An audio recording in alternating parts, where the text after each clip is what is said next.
အားလုံးမင်္ဂလာပါဒီနေ့ကျွန်တော် sharing လုပ်ပေးမယ့်ခေါင်းစဉ်က past tense ပါ past tense ကတော့ကျွန်တော်တို့မသိမဖြစ် grammar စကားရမပြီးဖြစ်ပြီးမဖြစ်စကားလုံးလေးတစ်ခုပါသူ့ကိုဘယ်လိုခြေမျိုးမှသုံးလဲဆိုတော့ကျွန်တော် sharing လုပ်ပေးပါမယ်ပထမတစ်ချက်က action that happened one in the past တိတ်ခါလာမှာတစ်ခါပဲဖြစ်ခဲ့မှုတဲ့အကြောင်းအရာတွေဖြစ်ပျက်တွေရေးတဲ့ခါရင်ကျွန်တော်တို့က past tense ကိုသုံးပါတယ်ဒုတိယတစ်ခုကဘာလဲဆို think that started and finished in the past တိတ်ခါလာမှာကိုလုပ်ခဲ့တာတွေပြီးဆုံးသွားပြီနောက်ထပ်လည်းလုပ်မဲ့ဟာစီစဉ်မရှိတော့ဘူးဆိုရင်ကျွန်တော်တို့ကဘာသုံးလဲဆိုတော့ past tense ကိုသုံးတာပါဒါဆိုကျွန်တော်တို့ past tense ကိုဘယ်လိုသုံးလဲဆိုတော့ဆက်ပြီးတော့လေ့လာကြည့်ရအောင်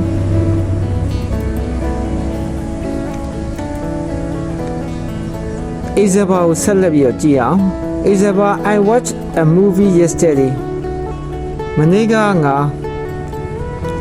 ရုပ်ရှင်ကြည့်ခဲ့တယ် She visited her friend last week လွန်ခဲ့တဲ့ပတ်ကငါသူမအိမ်ကိုသူမရဲ့တငယ်ချင်းအိမ်ကိုလက်ပတ်သွားခဲ့တယ် They played football yesterday မနေ့ကသူတို့ဘောလုံးကစားခဲ့ကြတယ်တတိထားရမှာက most for just ed ပုံမှန်ဘွားတွေကတော့ ed ထဲရုံပါပဲဒါကတော့ဒီကောင်ဘယ်လိုခေါ်လဲဆိုတော့ regular verb လို့ခေါ်ပါတယ်နောက်ဆက်လေးလာကြည့်အောင်သူရဲ့ simple ပုံစံရုပ်ရှင်တဲ့ဝကြတိဆောက်ပေါ်ကဘယ်လိုလဲဆိုတော့ subject verb past tense ပေါ့နော် verb to ပေါ့ပြောရရင်တော့ verb to ပေါ့ object ပေါ့ဒါဆို I walk to school ကျွန်တော်ကျောင်းသို့လမ်းလျှောက်သွားခဲ့သည်He cleaned his room သူ၏ခန်းကိုတရှင်းလုပ်ခဲ့သည် We study English စာကိုကျွန်တော်တို့လေ့လာခဲ့ကြသည်ဒါရိုးရိုး simple form ပေါ့နော် verb to ရဲ့ simple form ပေါ့ Okay ဆက်ပြီးတော့လေ့လာကြည့်အောင်ဒါ irregular verb ကိုနမူနာအနေနဲ့ရေးပြထားပါ Go to one eat ate have had She went to the market We ate pizza yesterday ဟုတ်ပြီနော်ဆက်ကြည့်အောင်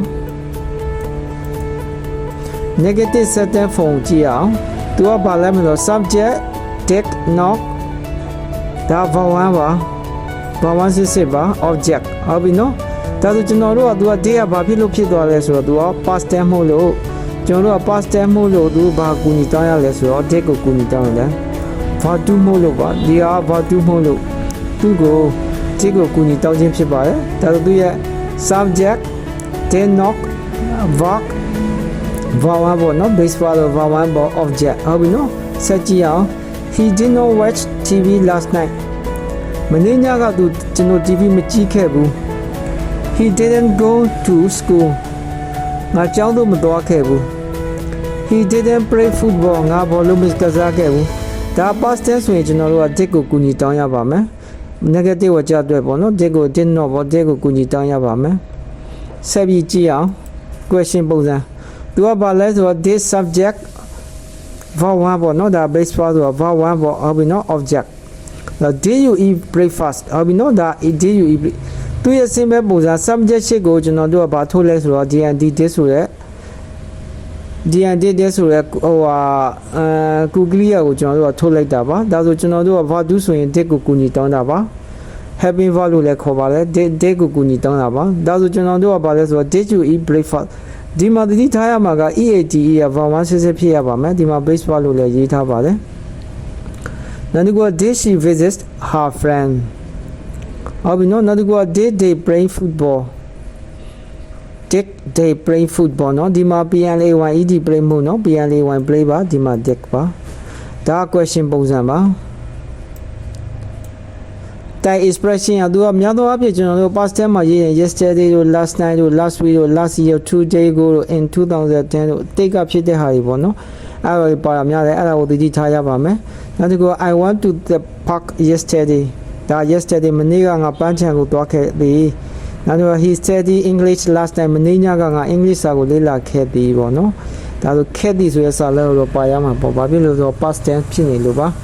ဒါဆိုဒီမှာ past tense ကတော့ချင်းချိုးလိုက်ရင်တော့ဒီလောက်ပါပဲဒီကသိရမယ့်အကြောင်းအရာချက်တွေကတော့ဘာလဲဆိုတော့